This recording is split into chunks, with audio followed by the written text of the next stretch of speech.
the first part, that involves, of all things, a submarine trip.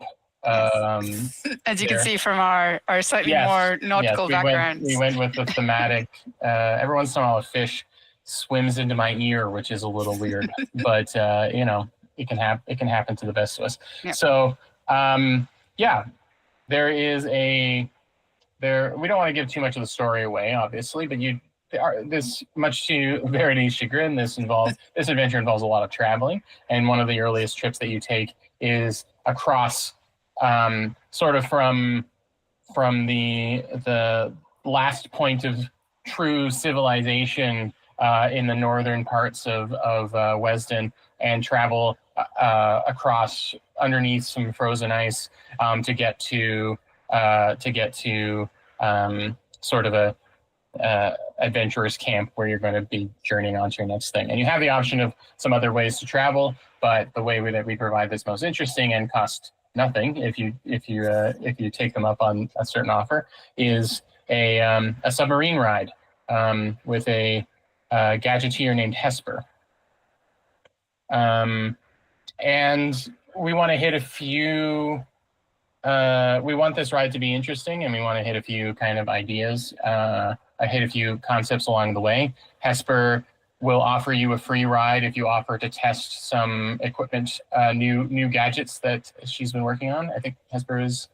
I think she's here. I believe. Yep. And hopefully the party does.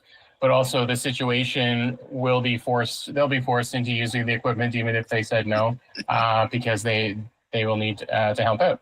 Yeah, it's an encounter. They're going to encounter some stuff. Yeah. So we're going to have something interesting. We want to have something interesting happen. So the basic premise, I think you can see on the screen here right now. This is what was written in our wireframe for what happens at this point. And what we're really focusing on is the beneath the waves part here, which is once they've actually boarded onto the submarine, and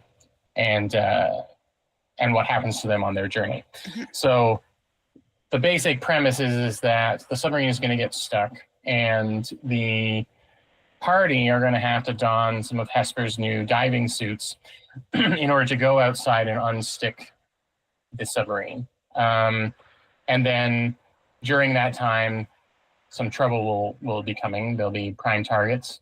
I have some ideas. We were talking about some ideas about what kind of monster or creature might show up, very tied into the submarine thematics. So potentially a squid, some kind of ice squid attack happens.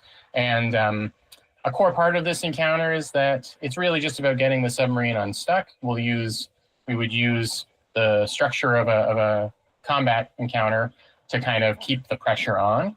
But design-wise, we want this multiple solutions, just like any other encounter.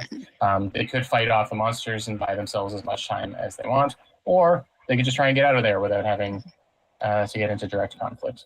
Yeah, I think that's one of the things about designing kind of interesting encounters is if all of your encounters are you fight the wolves, you kill the wolves, rinse and repeat, it can get a little boring. And one of the fun ways to mix things up is to have like alternate objectives. And so here, it's like, what is the objective? The objective is free the submarine. It just happens that there's lots of obstacles in the way between the party freeing the submarine and their objective. So yeah, it's when you're designing encounters, especially on the scale that we are, where there's hundreds of encounters going to be in this book. Trying to find places where you can do something a little bit different with each of them is a fun thing to do.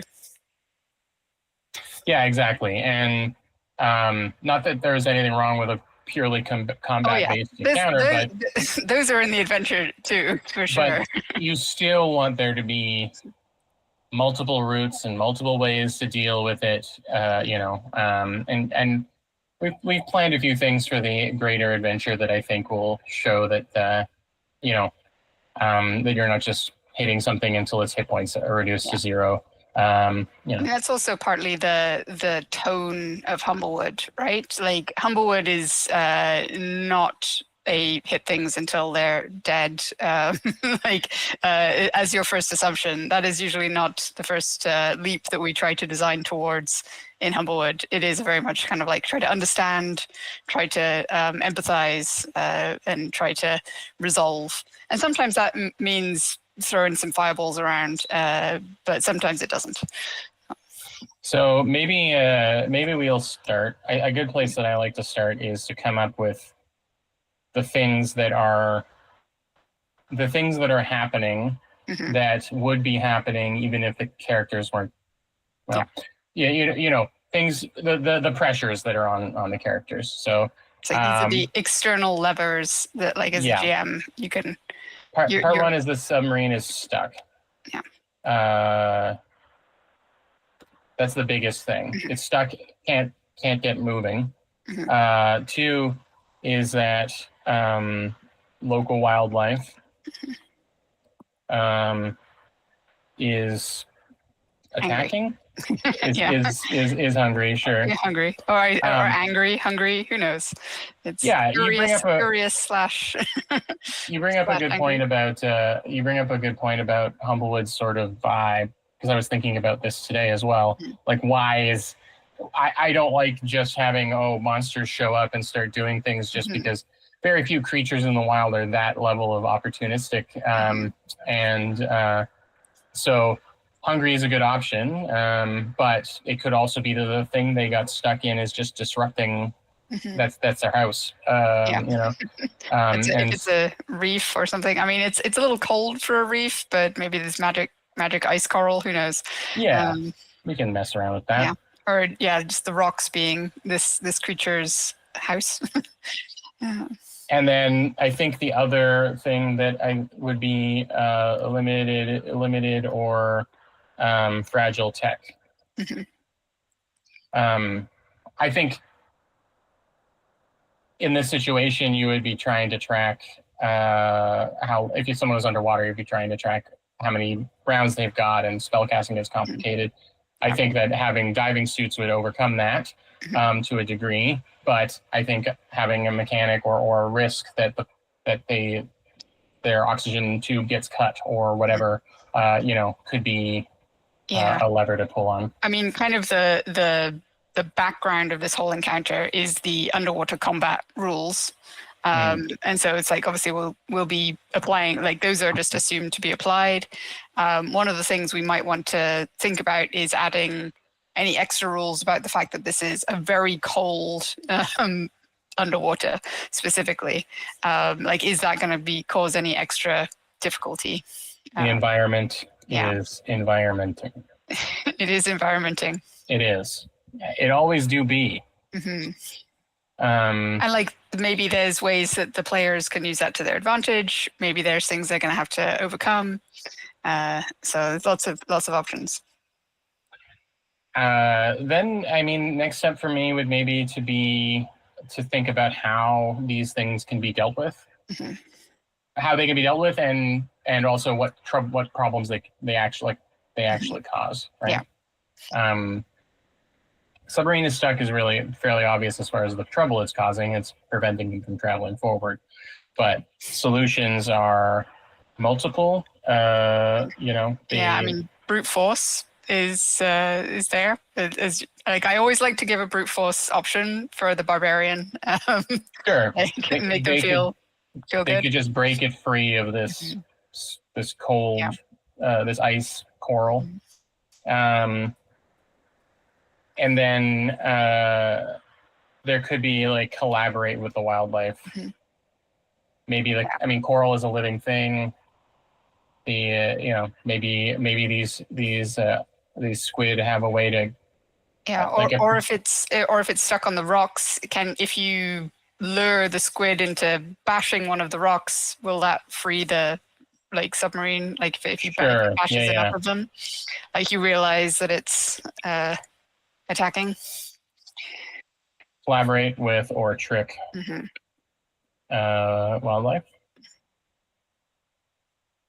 Now, this is a personally, from my design ethos anyway, this is a situation where you don't want to provide an exhaustive list of things, because they'll, anyone who's dungeon mastered will know that they'll always pick option C or D or H. But just setting up the problem is usually enough for most encounters. When you're writing something for a book, though, for an audience, you want to assume that the person running it is maybe running this game for the first time, and so, or maybe the players are playing for the very first time, and so the GM does need a couple of you could bash it or find someone who will. That kind of thing. How many strength checks is that to bash it? How many hit points does the rock have? Things like that. Yeah. Present the facts about the situation so that the GM has the answers when a player says, "What if I do this?" So problems that being caused by the local wildlife is, I think, they're just damage to the submarine seems like a pretty.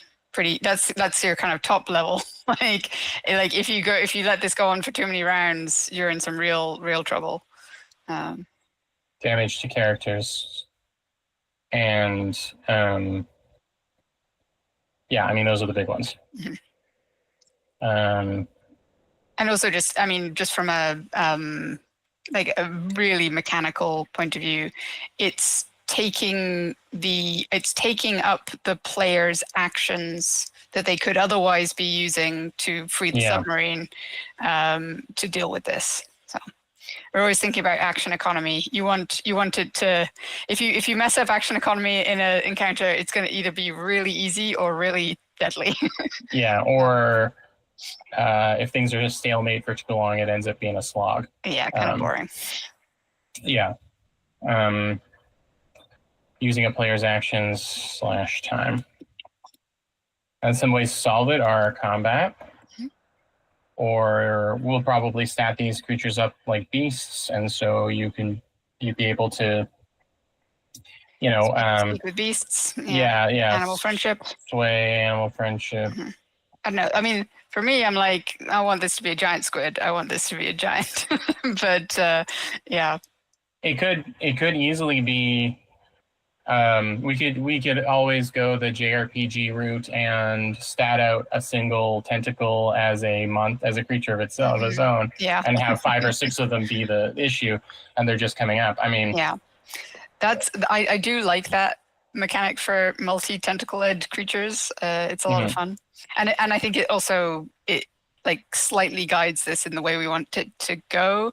In that this isn't if you hit enough tentacles, maybe it'll get scared and run away. Yeah, for sure. Rather than you've got having to keep track of the thing's hit points and I like that it plays at the fact that there is a lot more of this creature somewhere that's sort of buried in the reef, hidden below, which I think is kind of fun.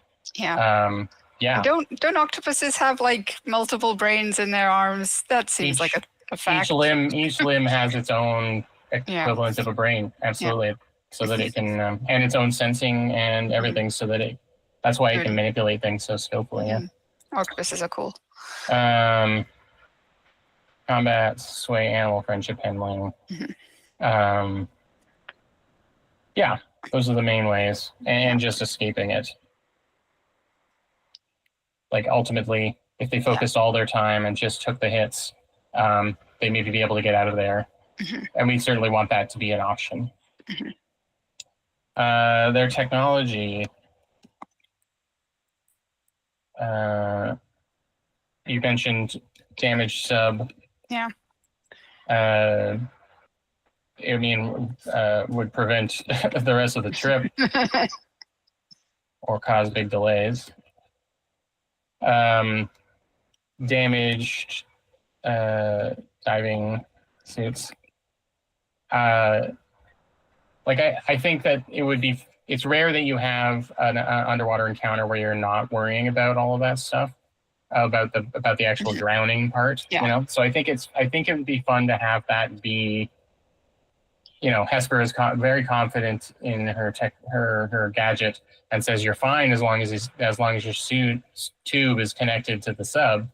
And the players are like, oh, we're going to be fine. And they can even, we can play up the fact that they're more mobile than they would expect, or they could even get a little movement boost or something from it. Yeah, they all get a swim speed essentially, like little jets of bubbles come out and exactly. Their maneuverability is increased, but or where like they were native to being underwater, and then you have the potential of losing those things by losing access or getting the suit damaged.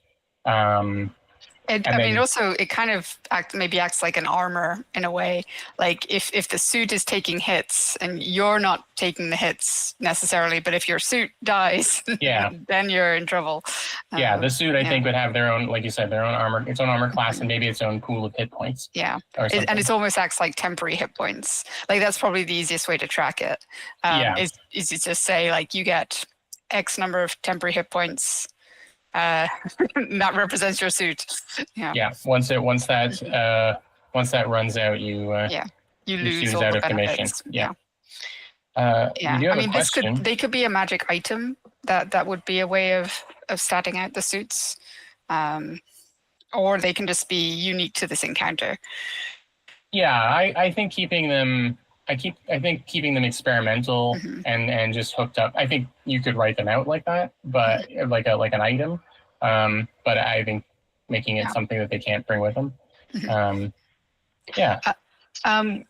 We've got a question from McGee, M-A-G-E. I'm not sorry if I'm messing up your mage, messing up your name. I feel like Humblewood has a lot of, if the players do X, this happens at the end of quests. How do you decide what goes in those sections when there's so many possible ways players could do things? That is a good question. And it is a bit of a balancing act, I would say. What do you think, Jordan? Humblewood 1 was written, I think, it was our first ever adventure. I think we say that every time we do one of these streams, but it was our first ever, campaign that we had written.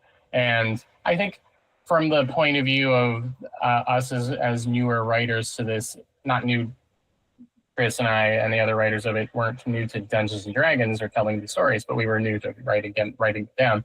And I think we, in some places, maybe overcorrected to make sure that there was enough information for the GMs. I think we've learned a lot, and Verity has brought a lot to the thing where we're learning to leave a little bit more space and not have as many like if-then statements in there.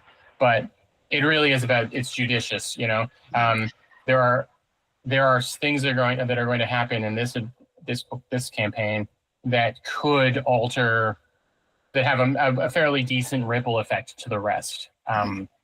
Like to the world in some ways, and to the story, where like we have a setup where you encounter the villain multiple times, and we're trying to construct interesting situations where that villain is not defeated the first time that they're interacted with, but players are clever. Players decide to do things that that you don't expect, and so you have to kind of accommodate for those rippling changes. I think for me, the way I think about we call it like the conclusions section, that kind of thing right at the end, where it's like, if this happened, then this is what happened. It kind of ties into the very start of the adventure, where you're setting up like, what are the problems, and kind of like Jordan's written out here. It's like, here are the problems and here are the ways to solve.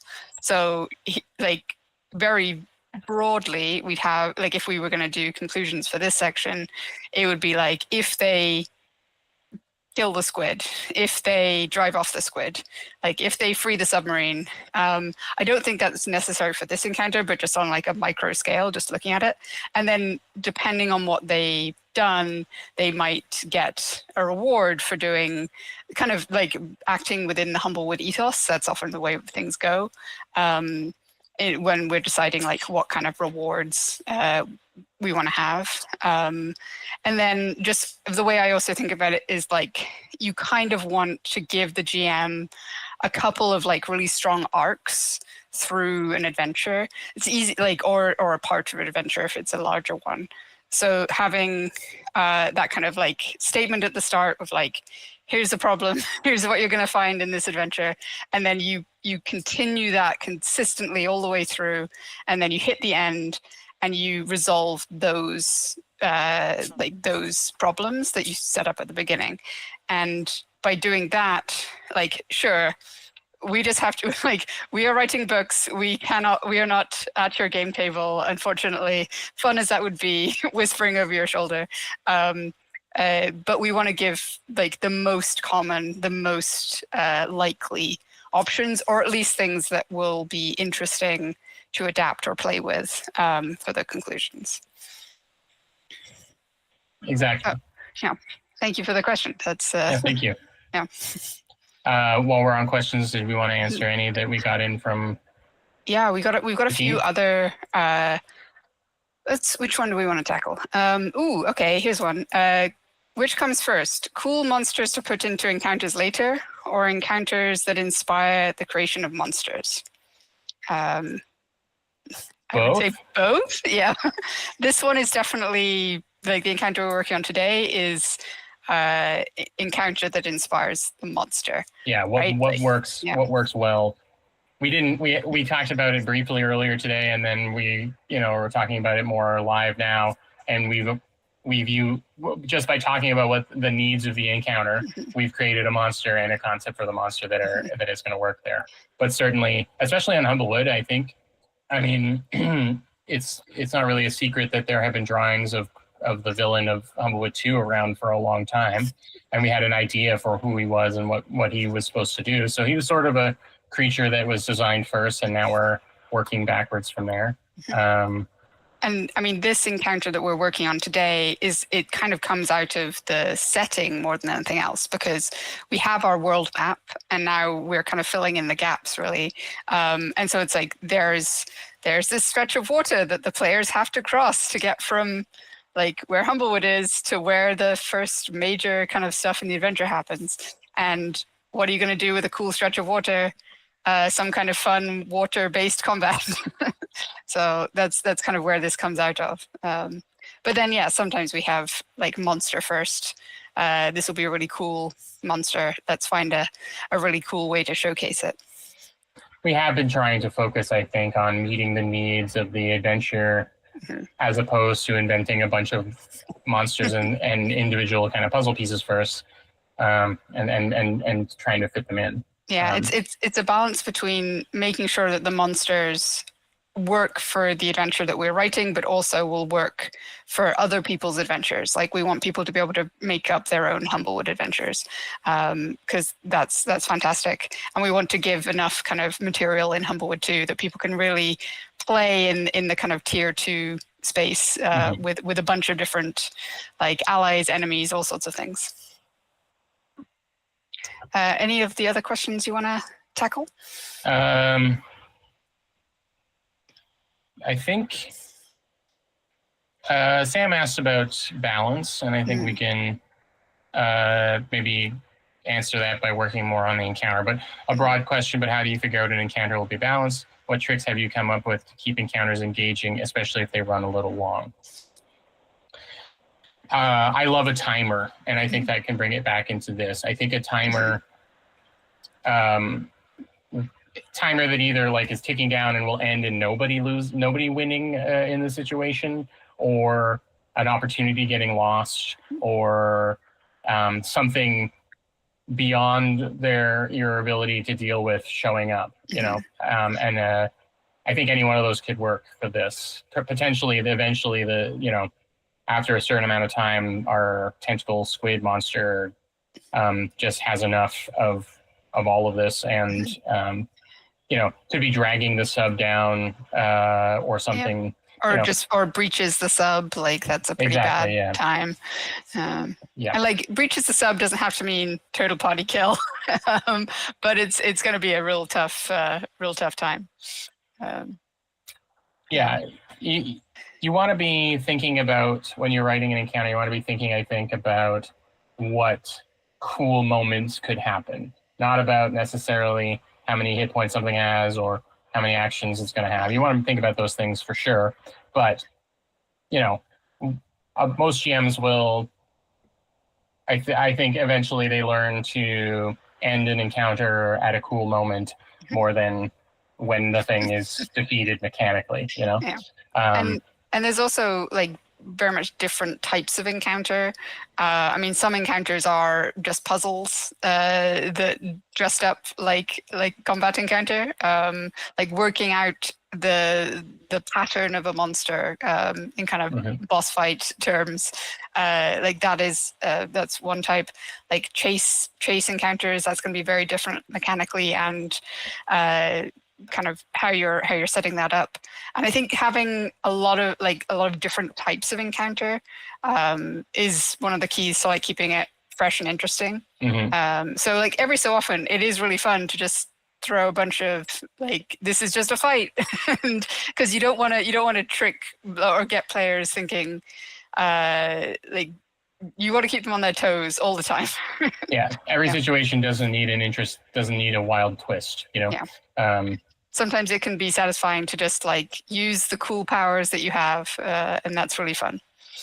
I think also on the balance issue, you just throwing a monster that is too far, that the book says is too high above the player's pay grade, is sometimes enough to create an interesting situation, because as soon as a party realizes, oh, this thing is way stronger than we are, especially having strong something like, for example, a monster that has strong resistances at a lower level, you should feel comfortable having a lich show up for a level 5 party sometimes. Obviously, like, that's not always fun for the party, but those are situations that become puzzles. They're combats that become puzzles because they need to figure out how to get out of there, how to survive, or a way to trick them at long enough or find an alternative way to maybe dropping a rock on them and trapping them so they can get away, like that kind of thing, right? And sometimes the dice are kind, and they let players take out something really, really strong, and that can be incredibly satisfying as well. Because balance is it's tricky for writing encounters for other people to use, because we're not there at your table, but we want to make it fair as like a starting point. And like we're balancing for like, I think we want our balance to be understandable and consistent, so that if you know that you've got like 3 players and they're kind of new and they're tactically not that kind of familiar with their characters yet, they're going to make some rookie mistakes. Like, you know that all of our encounters are kind of at this level, you know how to take it down for your party. And the same if you've got like 7 players and they're all D&D fanatics and they've got the most broken characters you can possibly imagine, you know how to like just tick everything up a few inches. But by having it consistent across the adventure, that's like allows the GM to do those calculations themselves. Or if you're just happy, or if you're just running it straight and it works for your party, great. That's when writing for a book, aiming for consistency throughout, or if it's a situation where it is balanced against or in the favor of the party, making sure to note that there. That's the key. We never want to surprise the GM. No. Players, yes. GM, no. Yeah. Always make sure the GM knows what's going on.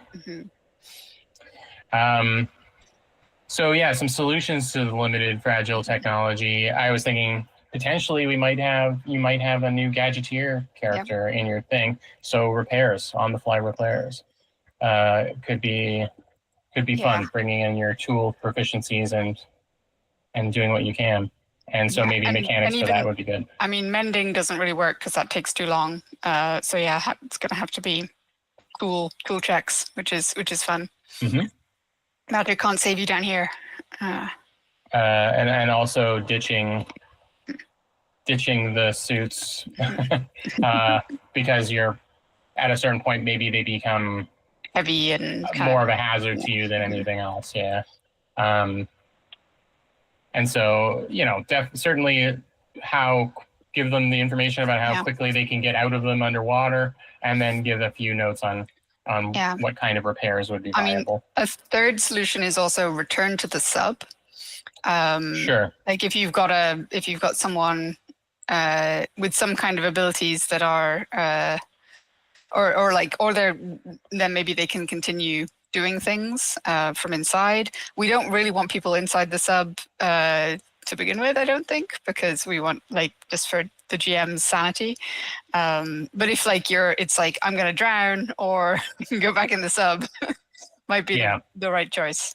So having some kind of note of Hesper, the NPC, is obviously kind of frantically pumping bellows to make sure you're all getting air and things like that. She's kind of taking care of that. And then we've got the environment, which a lot of this we mentioned. So problems cause. You mentioned very astutely cold water. Yep, cold water. Con checks, especially after, if and when their suits get, maybe the suits provide an advantage to constitution checks against it, since there's padding. But if they lose access to the suit, now they're dealing with it directly. Yeah. Normally for, I think, underwater combat, you get resistance to fire damage, if I'm right.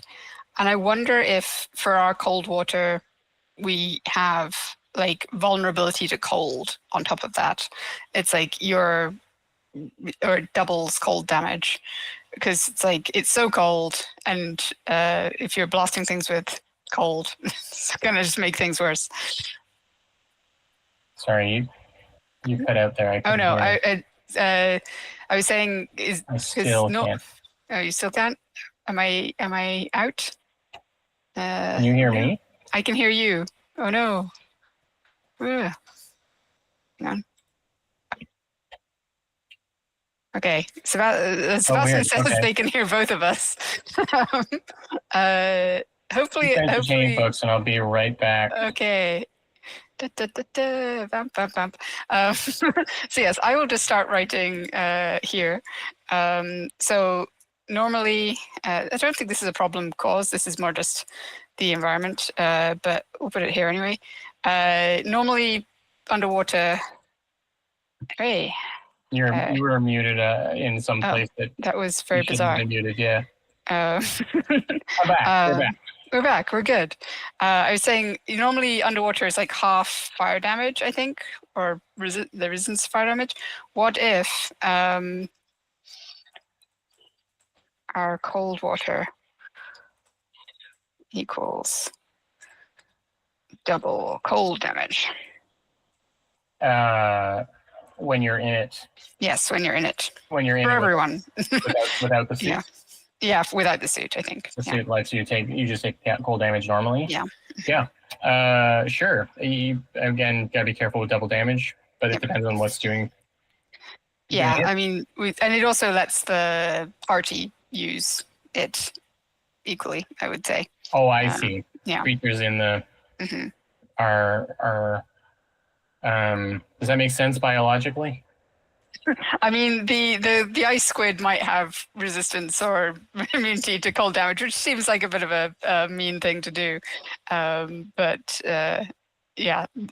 maybe resistance, but then it just gets negated, so it doesn't really make sense.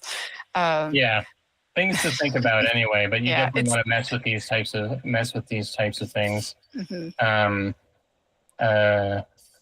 Because if the cold deals double damage, then you want things on both sides potentially doing cold damage. Cold damage, yeah. But that's more in the control of the DM than it is in the control of the players. Yeah.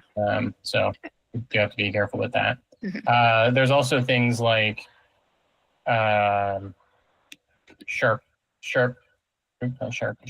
rocks or ice shards. things that the suit can get snagged on. You know, you definitely want that to be, especially like a lot of that environmental stuff will be happening to the people trying to get the sub free. So I would say there'd be maybe a lot of dexterity saves, or like if say like a rock is holding the sub and you somehow blow it up, or you get the tentacle to hit it, it's like when that happens, now big explosion of shards. Yeah, and perhaps some layer actions could be used. You know, especially considering now we're seeing this as one big creature that's sort of hidden under the surface. It could have maybe a couple of eyes visible or something, like, you know, I think that would be kind of fun. More than a couple of eyes. Lots of eyes. Of course. A Cthulian number of eyes. A lot of eyes, yeah. But the idea of it, you're only seeing like, you know, a quarter of it. I think it'd be kind of really fun, yeah. Yeah. And so if you were to fight this thing head on, it would be a legendary high CR creature. And we could do layer actions to kind of, or regional effects, you know, if we don't want it to be directly under the creature. Yeah. Its control. And you could also put that in like a, like, because you're probably going to have a section about the what's holding the sub in place. And so it's like, if it's resolved like this is the effect.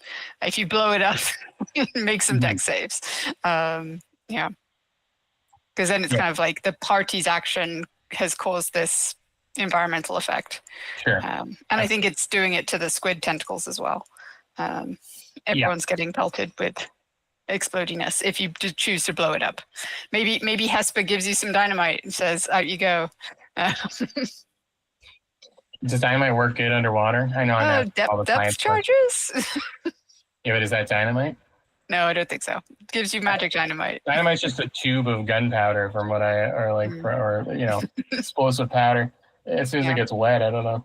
I'm pretty sure there's a way to blow things up under the water. Do our gadgeteers have access to plastic explosives? Yeah. Maybe in your campaign. Maybe. And demolitions expert. Solutions. Keeping suit. Safe. Being careful. So treating players like toddlers. Well, it's you know, if they act carefully, they could get rewarded in the sense of like. And on the same token, or on like the flip side, if they act recklessly, like, is there some benefit to that as well? Like if you just go completely hog wild. It's risk and reward. Like you know. The taking your time route means maybe smaller amounts of damage, but over a longer time. Oh, and then you could also just do one large blast that frees the submarine, but potentially has very dangerous effects. You know, perhaps it angers the squid. It starts grappling people. Yeah. The submarine is now free, but now you're in a full combat with. You know, and maybe to balance that, the submarine has a few tricks that it can do now that it's not attached. But you know, I wanted to avoid too much of submarine as a weapon situation. It gets really tricky with, specifically in 5e, of making everyone in a vehicle feel like they could do a cool thing. Sure, I was not even like the way I've described it is literally just a box that's got a place for the steering at the front, the engine at the back, and then just benches with windows for people to sit. It's just a bus that gets you from one side. I've been imagining it in the shape of like a duck, and it's got like, because it's Humblewood, right? It's got little flippy flappers at the back and like a duck beak on the front, you know, and kind of like a duck swims underwater. Oh, yeah. Yeah. Perfect. But very simple. Yeah, simple it's just interior. a streamlined thing with little There's no harpoons or anything like that. This is a research vessel. This is not a is not a warship. Yeah. It's a research vessel and just a transportation service.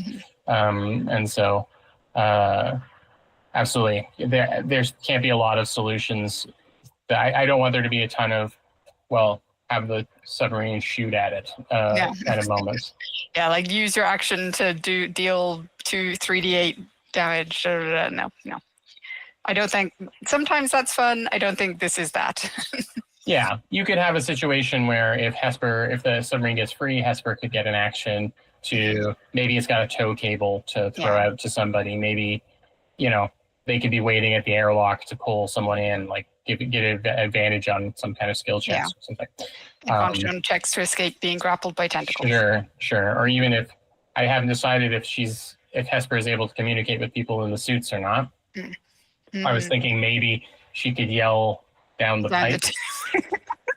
So somewhere maybe the pipes connect to the helmet, and then Hesper yells something down the tube at you, and that's how you hear her.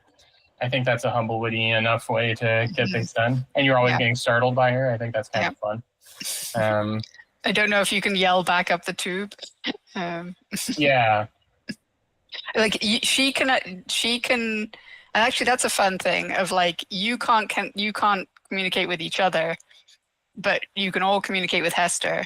And so like on her turn in initiative, she can relay information between you. It's like there's only one person in the party that has message. And so they have to send the messages and then transfer the messages around. Perfect. I like that. Yeah. So this is sort of where I would start, because it's an encounter is just a series of problems and solutions. And possible solutions. Yeah, and mostly problems. Like problems and situations. And like opportunities, maybe.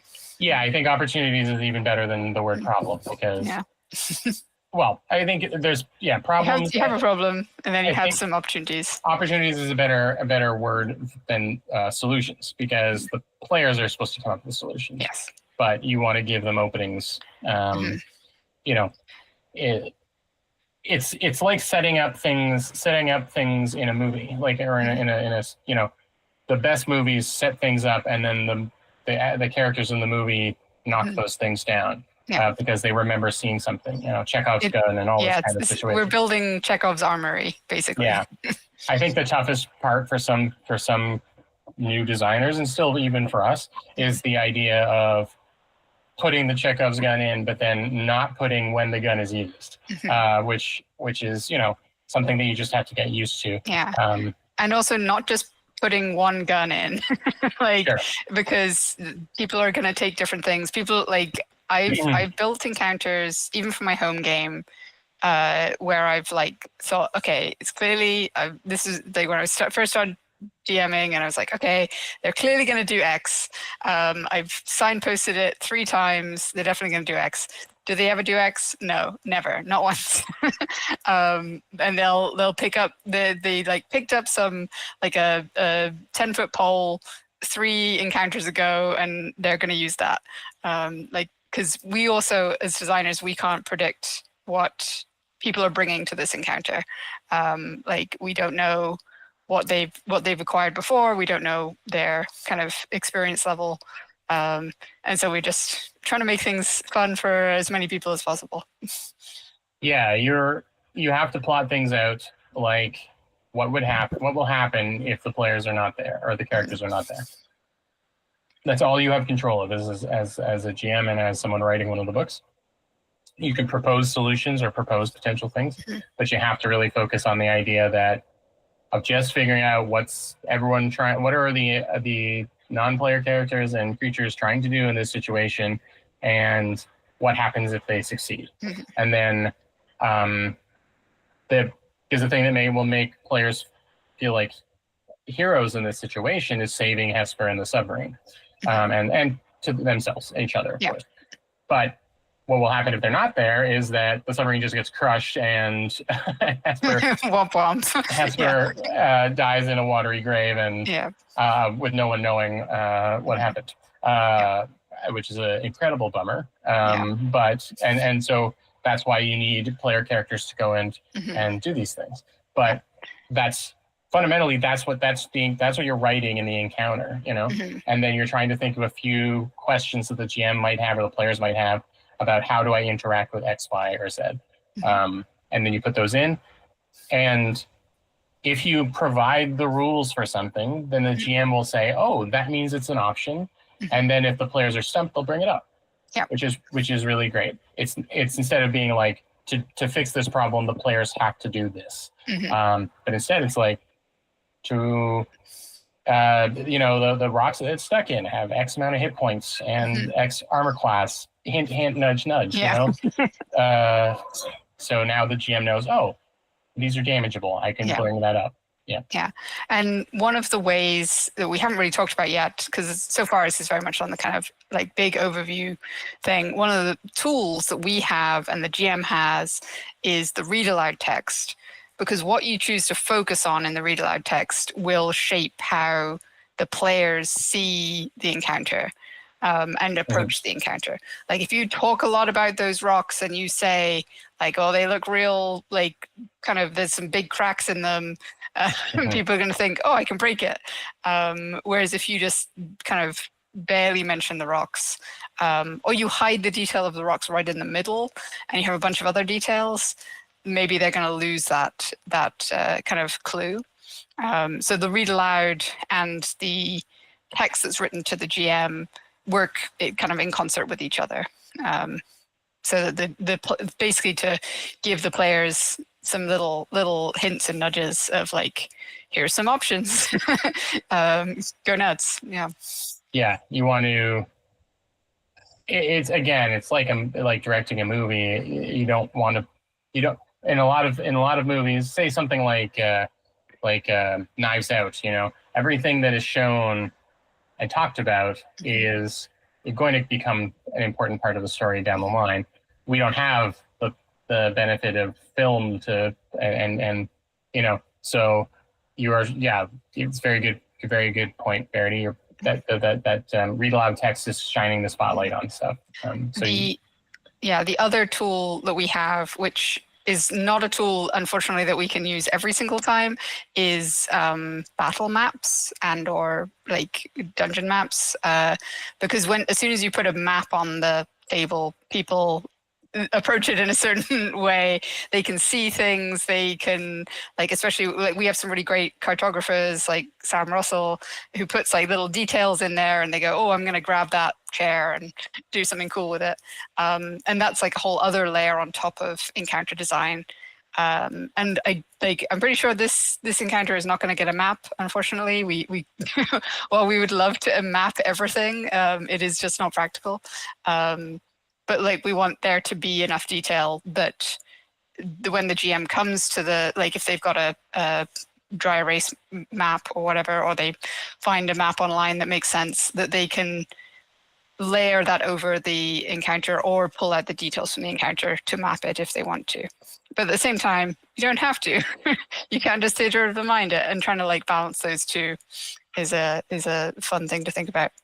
If you're working without a map, then an encounter, you should really be in an encounter. You should really be thinking about, okay, how many fronts do I want the players battling on, and what do we think a GM is going to be comfortable controlling? If there's a map on the board, then on the table, then you can leave a lot of details up to the map, and that will organically come out of, because players have something to point at, just like you said, Barry. Yeah. But less is more. Less is always more when it comes to things. Especially, if you come across a hook that you really like just even from this conversation, the idea of the tentacles sort of being the main thing, that's zero in on that. Make that really interesting and put wrinkles into that, as opposed to, well, I'll also have a storm brewing above the surface, and I'll also have lightning strikes coming down in. You don't have to do everything. really create that set piece that people are going to remember, that one or two really cool things that you put in. Yeah. It'll always feel like more. If you're struggling to, if a GM has to struggle to keep track of 6 different things that are going on, it's not going to feel as epic as like 1 or 2 really awesome set pieces. So. Yeah, and you can save your other awesome idea for the next encounter. Exactly. There's always more things to do. Let's answer another question. We got one from Torin. What elements of encounter design do you find lend themselves best to telling different stories? Creatures for aesthetics, environment for backdrop, or even other components like music for scenario immersion? I feel like all is maybe a cheating answer, but yeah, like these are like a good encounter blends all of these things together. I mean, music is a nice to have, and we are looking forward to some pretty cool music on Humblewood too. And there's already an excellent Humblewood 1 soundtrack available everywhere music is available. Yeah, and I'm very grateful that we have cool composers who can make that kind of stuff, because it's really nice to kind of create that sense of immersion. But in terms of just like designing the encounter and telling the story, I think making sure that the encounters that you're adding add something to the story. Like this encounter, although it like self-contained, it seems kind of like, oh yeah, submarine. It's not necessarily tied into like the wider arc of the entire adventure, but it is tied into a lot of the themes. So like the gadgeteers, the use of technology, the even travel as a theme. Like these are all here in this encounter, which these are themes that are on our big document of what are the themes of Humblewood 2. So it's not just about kind of here's a cool encounter, just throw that in. It's trying to find ways to like deepen the entire story, and the players will come out of this having learned some things. Like they're going to have learned, they'll have met a gadgeteer, they'll know what they're about. They'll be prepared for like, oh, we're going into a dangerous environment. Like there are scary things here. The question that we always ask, I think, is why. Like why is this in here? Because a lot of design, a lot of published adventures will put something in because it's cool, or they came up with a cool monster. But for us, we have a limited amount of space. This is a single book that has everything that you need to play in this world, along with the adventure, the pre-written adventure. And so, there's no room for just a cool thing to happen because it's cool. So we want our cool things to pull their weight. Absolutely. Yeah. A villain is showing up. The first time the villain shows up is usually not the most memorable time that he shows up, because you need to build up why this villain matters to the party, right? Like, why do you hate this villain? Yeah. What have they done to you? Like, what have you lost because of this villain? Yeah, and the same goes for everything. So this encounter with